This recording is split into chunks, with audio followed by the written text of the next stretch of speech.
everyone, Danny here with QuestionPro. Today I want to talk to you guys about A/B testing and how it's a pretty crucial tool in market research. So what is A/B testing? A/B testing is the method where you compare two versions of something to see which one performs better. Or to put it simply, imagine you're deciding between two versions of an ad, a website design, or even a product feature. A/B testing lets you compare them head to head to see which one performs better. It's pretty self-explanatory, but here's how it works.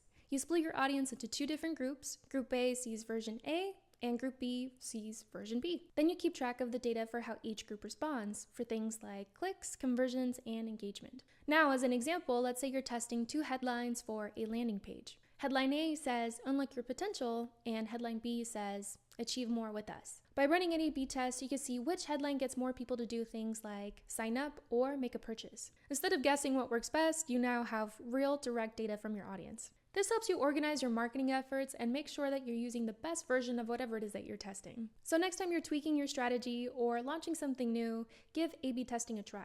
It's a simple way to make sure that you're making the best choices for your audience. If this video was helpful, please leave a like and a comment, and happy testing!